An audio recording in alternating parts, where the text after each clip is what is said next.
বহরমপুর গ্রামে রাজু নামে একজন রাখাল বাস করত। তার খুব ইচ্ছে সে একদিন অনেক ধনী হবে, কিন্তু তার কিছুই ছিল না, ভাঙ্গা একটা কুঁড়ে ঘর আর একটা মাত্র গরু। একদিন সকালবেলা সেই গ্রামের রাস্তা দিয়ে যাচ্ছিল একজন বয়স্ক লোক, যার হাতে ছিল একটা ব্যাগ। যেতে যেতে লোকটি একটা দোকান দেখতে পায় এবং সেখানে গিয়ে একটু বসে কিছু খাবার কিনে খেতে থাকে। ঠিক সেই সময় দোকানের সামনের রাস্তা দিয়ে গরু নিয়ে যাচ্ছিল রাজু।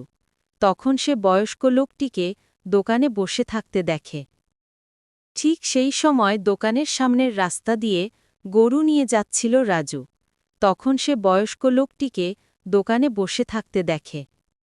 প্রায় দুপুর হয়ে আসলে বয়স্ক লোকটি সেখানে থেকে চলে যেতে থাকে, কিন্তু ভুল করে সে তার ব্যাগটা দোকানেই ফেলে রেখে যায়।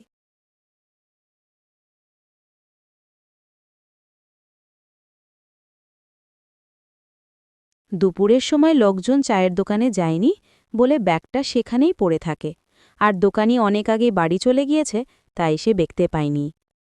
রাজু তখন তার গরু নিয়ে দোকানের সামন দিয়ে ফিরছিল। সে ব্রেঞ্চের উপর ব্যাগটি পড়ে থাকতে দেখে। আশেপাশে কাউকে দেখতে না পেয়ে সে ব্যাগের কাছে যায়।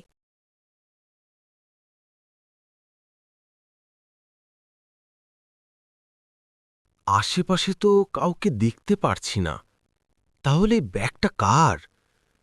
আমি বরং এক কাজ করি, এটাকে নিয়ে জমিদার মশায়ের কাছে দিয়ে আসি, না হলে আবার কে না কে নিয়ে চলে যাবে।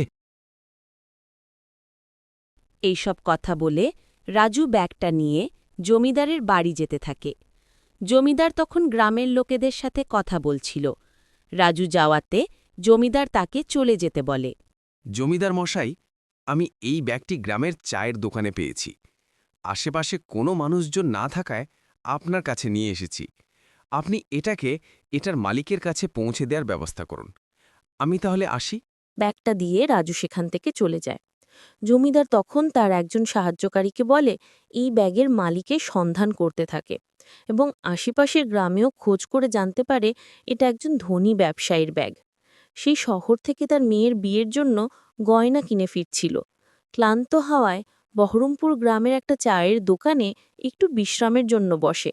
ঠিক তখন লোকেদের সাথে কথা বলতে বলতে ভুলে ব্যাগটা সেখানেই ফেলে রেখে যায়, আর জমিদার তখন তাকে ব্যাগটা ফেরত দিয়ে দেয়।